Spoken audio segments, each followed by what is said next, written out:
When we talk about the so-called safe distance for detonating 150 kiloton nuclear charge, it was 500 meters. You remember I explained it to you. So when we made the nuclear explosion at the depths of 500 meters, it will create a cavity of 100 meters, and still there is a 400 meters of the soil.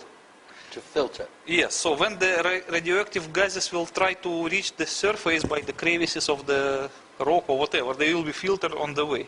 And the thickness of filter will be like 400 meters at least. So it will tremendously decrease the radioactivity. But in the case of the World Trade Center was another story, because the tower was only 27 meters below surface, and the position of the charge was another 50 meters. So from here to here is 77 meters. And 50 meters, or even a little bit more than 50 meters, was occupied by the cavity. And the filter was not more than 25 meters, compared with the 400 here. Yes. But even this 25 meter would not serve actually as a filter, because in the next second they just fell into the cavity and just melt there, so there was no filter at all. So all the radioactive gases escaped through the open hole, just to the atmosphere. So anyone who was walking around here, or Manhattan residents, or the ground zero workers, or whoever, when they inhaled the radioactive vapor, that was their main source of the radioactive exposure.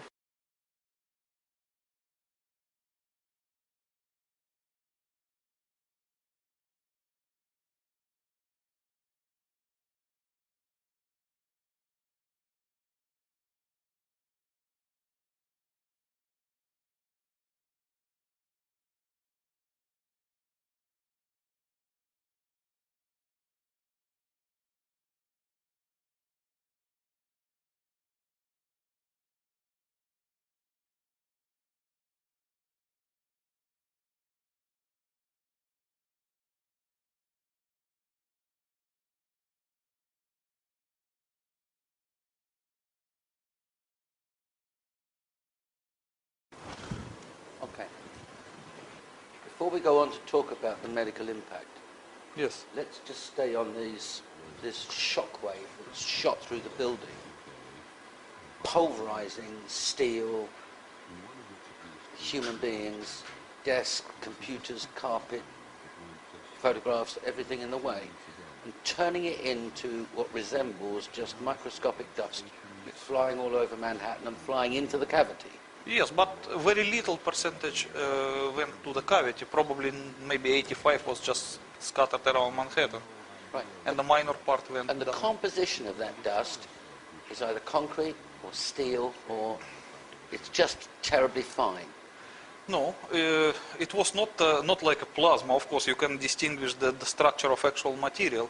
And the various commissions, especially independent ones, who studied the samples of dust, Yes. found that the dust was represented mostly by the steel, fine grounded steel, because the major part of the tower was a steel. The Yes. concrete was very little compared to the steel. 200,000 tons of steel.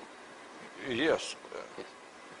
And you know that concrete, compare the volume of concrete used in the tower's construction was negligible compared to the volume of steel, because concrete was used only in the thin slabs of the floors, and nothing else than that. Okay, So that's why the most part of the dust was represented by steel dust, while some minor part was also a furniture dust, carpet dust, concrete dust, and of course a human being dust, because human beings were reduced to the same state.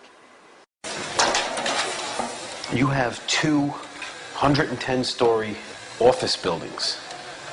You don't find a desk. You don't find a chair. You don't find a telephone, a computer. The biggest piece of a telephone I found was half of the keypad, and it was about this big. The building collapsed to dust.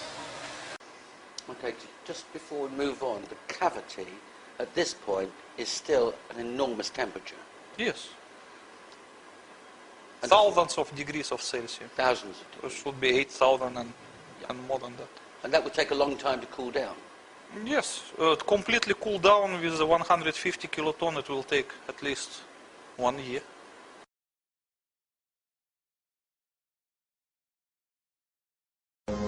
This is how it's been since day one. Oh, it's unbelievable. And this is 6 weeks later, almost 6 weeks later. And as we get closer to the center of this, it gets hotter and hotter. It's probably 1,500 degrees. We've had some small windows into what we thought was a core at some point, and it looked like an oven. You know, it was just roaring inside. And it's just a bright, bright reddish orange color. See that stuff he's pulling out? What was that, Chief? We're gonna hold off on the water. See the stuff he's pulling out? Yeah. It's red hot. If we hit it too much steam, you won't be able to see what he's doing. Great. So 3 months later, finding molten steel Yes. in the debris doesn't surprise you in the least. No. It's perfectly understandable. In fact, in your book, you say that the only explanation for molten steel 3 months later being in the debris is the heat generated from this blast. Yes. Because you can't sustain this kind of temperature for 3 months. Sure. And you discredit the suggestion that it might be a thermite device. Of course, because that so-called thermite theory is just one of the conspiracy theory born out of desperation.